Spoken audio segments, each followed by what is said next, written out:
Se você usou a internet minimamente esse ano, é quase impossível que você não tenha se deparado com esse tipo de notícia.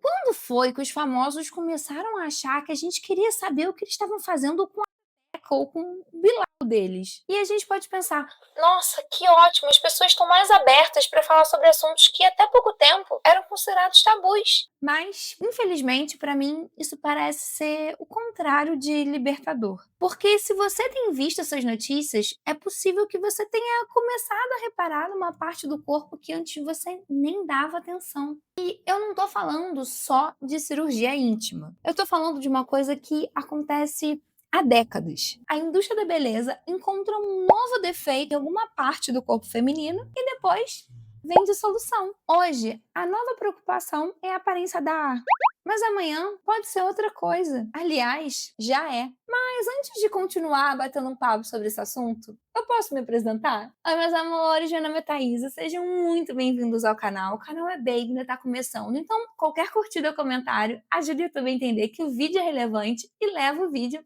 a mais pessoas. Aqui a gente fala sobre sociedade, cultura, entretenimento, cultura da internet e o meu objetivo é te informar enquanto você se diverte. Se você já está curtindo o vídeo, foi com a minha cara, se inscreve no canal e ativa o sininho para não perder nada do que vem por aí. E agora, bora para o que interessa? Pode ser que eu perca alguns inscritos com o vídeo de hoje, mas eu acho que é um assunto importante demais para não ser conversado. Então, eu acho que vale a pena o risco. Bom, eu vou começar fazendo uma pergunta íntima para vocês. Não precisa responder nos comentários, tá? Pode responder só mentalmente. Lá vai. Você já olhou para sua região íntima? Mas tipo, olhou mesmo assim, reparando os detalhes? Eu percebi que eu nunca tinha feito isso quando uma amiga veio contar uma história engraçada. Ela estava dizendo exatamente isso, que ela nunca tinha feito isso e que ela resolveu dar uma explorada. Então ela foi no banheiro e usou a câmera frontal do celular para olhar. Só que no meio dessa aventura exploratória, a sogra dela ligou por vídeo e quase que conheceu a minha amiga ali mais a fundo. E enquanto eu ria dessa situação, eu me peguei pensando, gente, eu nunca fiz isso. Nunca tive nem curiosidade. Então eu resolvi fazer. E quando eu fiz, foi muito estranho. Ela estava comigo desde que eu nasci, mas eu não consegui me sentir confortável olhando.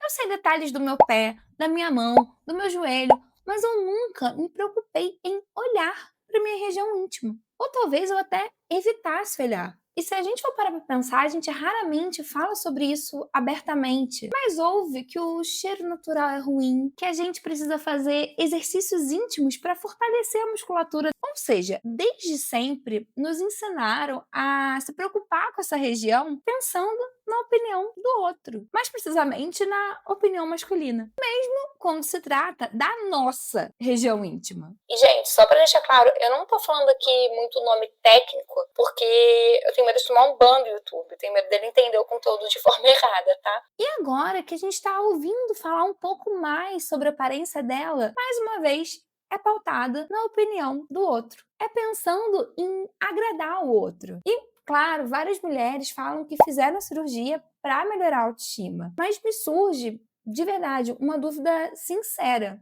Autoestima em relação ao quê? Será que elas sempre tiveram essa questão? Ou antes delas começarem a querer mudar essa região do corpo, alguém precisou convencer aquela pessoa de que aquela parte ali não estava legal? Será que realmente tinha ali algum problema? Ou estão fazendo a gente acreditar nisso? A verdade é que boa parte dessa ideia da perfeita, ideal, foi construída pela cultura da pornografia. Durante décadas, corpos extremamente selecionados e muitas vezes modificados por cirurgia passaram a representar o que seria o corpo feminino perfeito. Seios perfeitamente arredondados, barrigas sequinhas, peles sem marca e vulvas padronizadas. E esse corpo passou a viver num imaginário coletivo, principalmente no masculino, mas no feminino também. E aí acontece que as mulheres olham para si mesmas e elas não se reconhecem. Elas acham que são a exceção e que seus corpos são errados por não serem iguais àqueles que são mostrados como perfeitos. A jornalista e escritora Naomi Wolf disse a seguinte frase no seu livro maravilhoso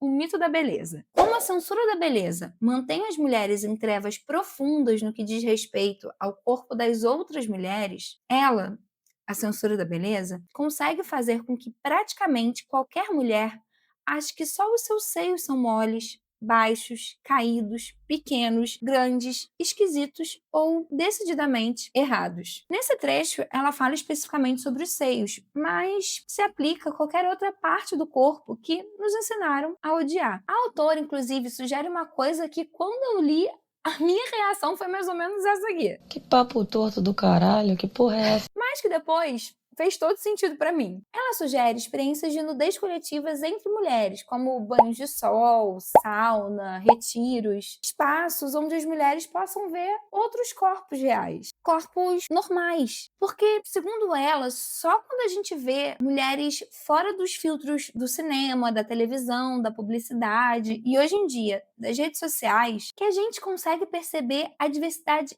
enorme de corpos femininos que existe. E isso faz muito sentido. Eu, por exemplo, só descobri que existe um tipo de mamilo chamado mamilo invertido porque uma amiga veio conversar que tinha esse tipo de mamilo e estava preocupada de como seria a amamentação quando ela resolvesse ser mãe. Se não fosse aquela conversa, eu provavelmente nem saberia que existia um tipo de mamilo chamado mamilo invertido. E como vocês podem ver, graças a Deus, eu tenho amigas de diferentes grupos que conversam de uma forma mais aberta sobre corpos e sexualidade.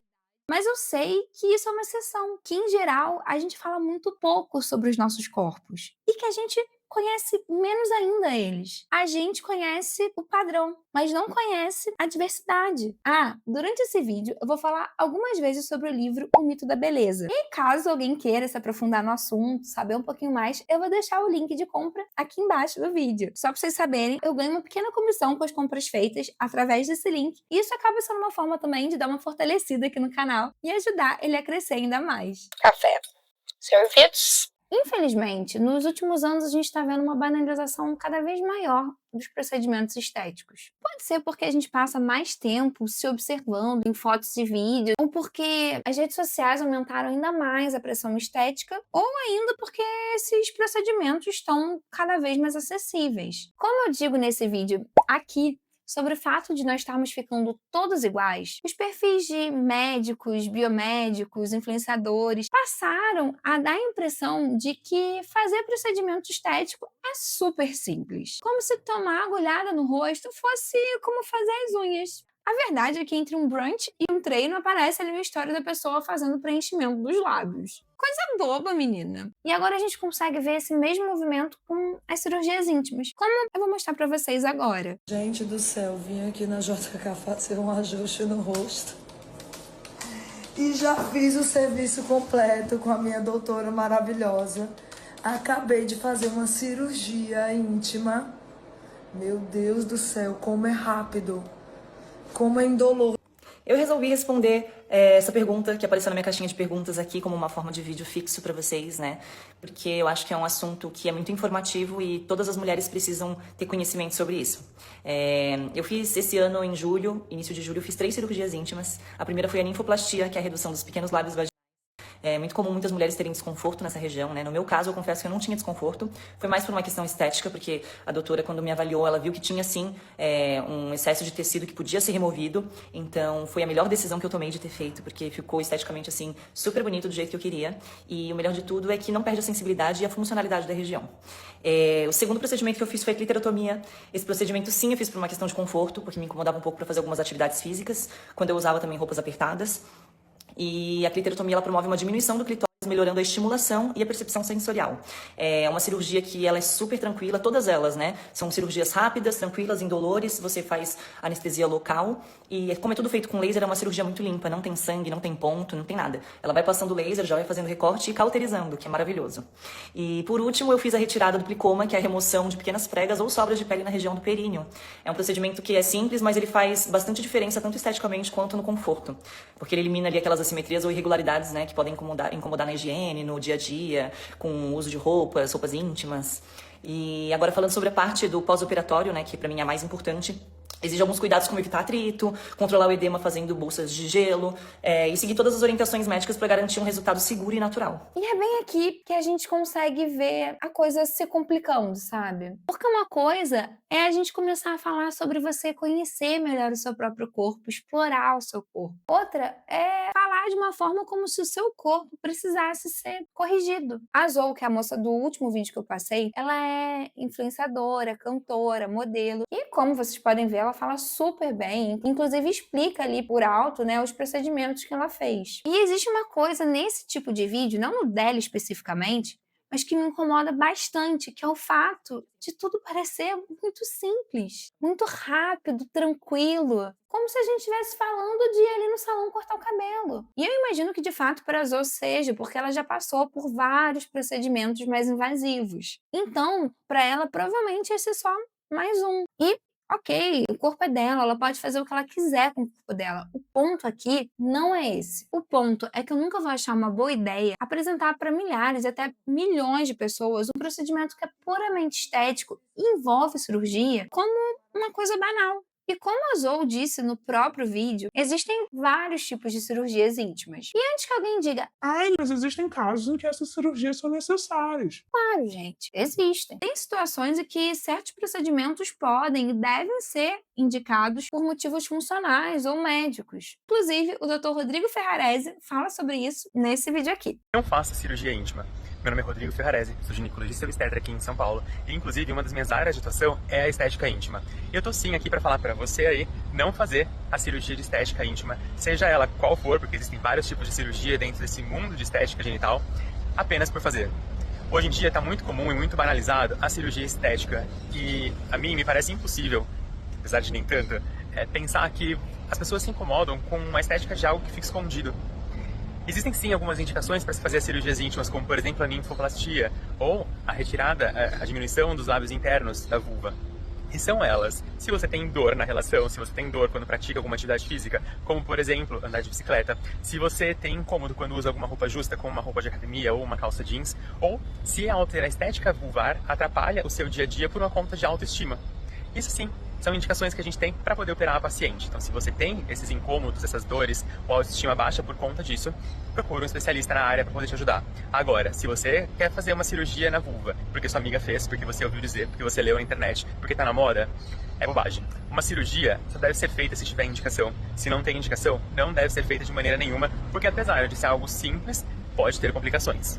Apesar de eu achar esse vídeo bastante interessante, eu acho muito vago ele usar a baixa autoestima como um motivo válido para fazer a cirurgia. Porque a baixa autoestima pode ser construída, influenciada e moldada pelo ambiente que a gente vive, pelos estímulos que a gente está sempre recebendo. Então, é complicado conseguir filtrar isso. Se a pessoa passa a vida inteira sem se preocupar com determinada característica e, de repente, começa a odiar essa parte do corpo depois de ser exposta a determinados padrões, vale a pena pelo menos perguntar de onde que veio esse incômodo. Porque existe uma diferença enorme entre você resolver algo que sempre te incomodou e desenvolver uma segurança nova porque você simplesmente passou a acreditar que o seu corpo está fora do padrão. E isso fica muito mais delicado quando envolve procedimentos cirúrgicos. Porque a verdade é que na rede social existe uma tendência muito forte de banalizar esses procedimentos. O povo mostra o antes e depois, mostra a recuperação, a cara toda enfaixada,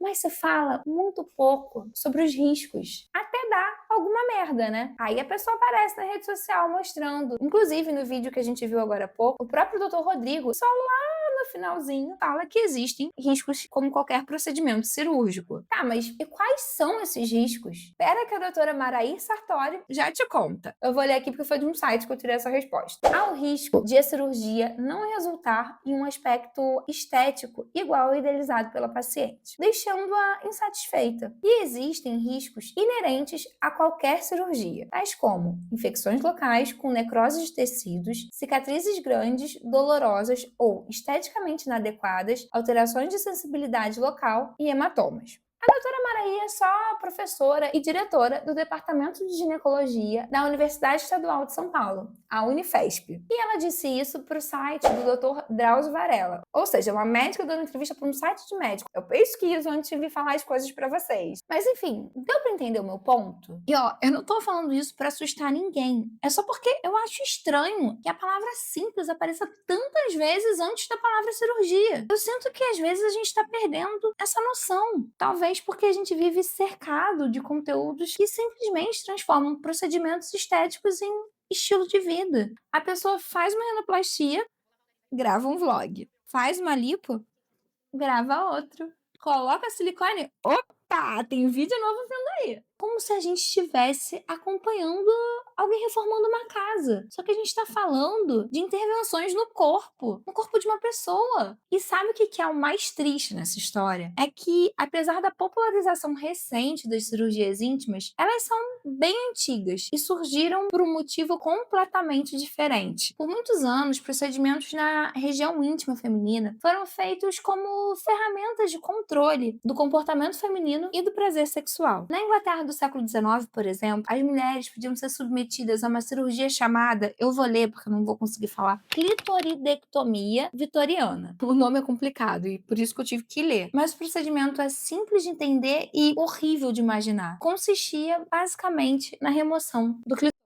E não era feito porque a pessoa tinha uma doença. Era feito para impedir comportamentos considerados inadequados para as mulheres naquela época. E que comportamentos eram esses? Era simplesmente desejo sexual e independência. Sim, independência. A cirurgia também era recomendada para casos de histeria, melancolia e até epilepsia. E aqui vale só um parêntese que histeria muitas vezes se referia a mulheres que tinham comportamentos que não se enquadravam ao que era esperado na época. As mulheres que eram questionadoras, que queriam se impor, que se recusavam a ficar caladas. E o pior de tudo é perceber que algumas dessas práticas ainda são realizadas nos dias de hoje, em 2026, que ainda tem meninas e mulheres passando pela mutilação genital feminina em diferentes regiões do mundo. E as justificativas são as mais diversas, culturais, religiosas, sociais, não importa. O que importa é que milhões de mulheres estão passando por procedimentos extremamente agressivos que frequentemente resultam em dor crônica, complicações graves, infertilidade e até a morte. A estimativa é que mais de 300 milhões de mulheres já tenham passado por algum tipo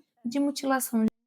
E eu vou fazer uma pergunta muito sincera para vocês. Se isso fosse feito com homens, vocês acham que isso ainda estaria acontecendo nessa escala? E se você acha que a gente está informado demais para cair hoje em dia na pressão que as mulheres caíam no século XIX, a Naomi Wolf fez uma reflexão que eu tenho certeza que também vai te fazer pensar. A versão do século XIX da coação médica parece estranha a nossos olhos. Como conseguiram fazer que as mulheres acreditassem que a menstruação, a masturbação, a gravidez e a menopausa fossem doença? No entanto, conforme se solicita às mulheres modernas que acreditam que partes do nosso corpo normal e saudável estão doentes, estamos entrando numa nova fase de equação médica tão apavorante que ninguém sequer quer examiná-la. Isso foi publicado em 1990 e segue cada vez mais atual. Porque, claro, hoje em dia ninguém acha que menstruação é doença, mas existe uma indústria inteira querendo convencer a gente que partes completamente normais do nosso corpo são problemáticas e precisam de uma solução. Ai, mas eu nunca faria uma cirurgia íntima. Não tem problema, meu amor. O mercado pensou em você também. Porque se você não quer uma cirurgia íntima, ele pode te vender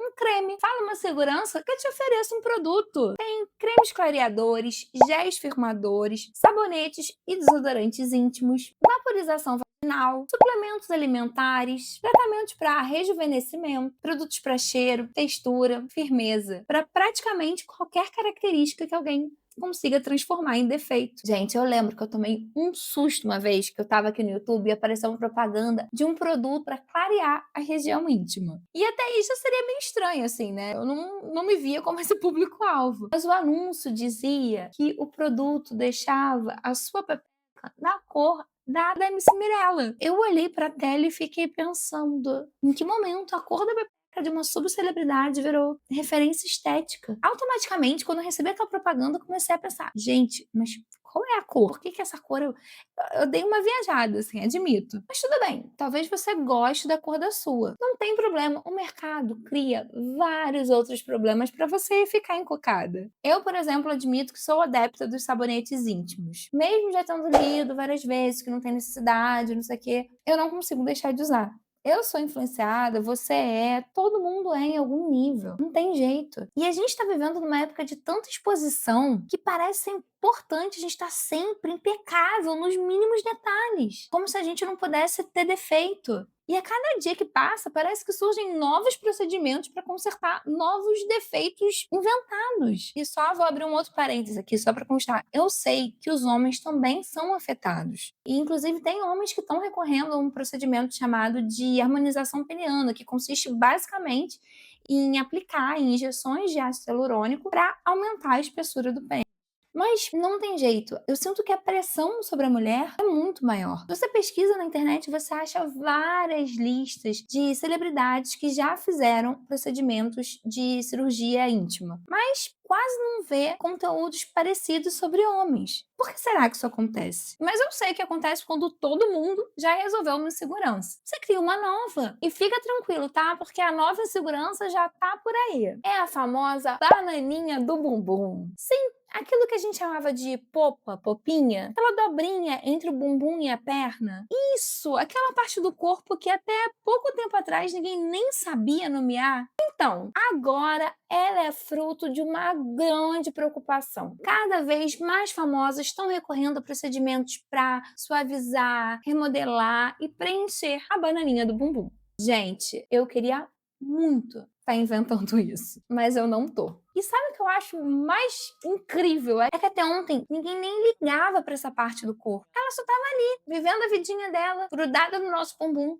E é justamente isso que me faz pensar quantas das nossas inseguranças nasceram da nossa própria percepção e quantas delas foram geradas por influências externas. Eu tenho quase certeza que se as redes sociais tivessem surgido 20 anos antes ou 20 anos depois, a gente estaria discutindo outras partes do corpo. E talvez esse seja o ponto principal desse vídeo. A gente não tá falando especificamente sobre cirurgia íntima, sabonete íntimo ou a bananinha do bumbum, mas sim sobre o poder cada vez maior da indústria da beleza em transformar características normais em problemas e inseguranças. A gente está operando parte do corpo que a gente nem via em busca de uma estética de boneca de plástico que ignora a diversidade de corpos humanos. E eu entendo que para muita gente certos procedimentos melhoram a autoestima. Eu não estou falando que as pessoas não devem fazer. O corpo é seu, você faz o que você quiser. Mas eu acho que vale a pena sempre fazer uma pergunta antes. Esse incômodo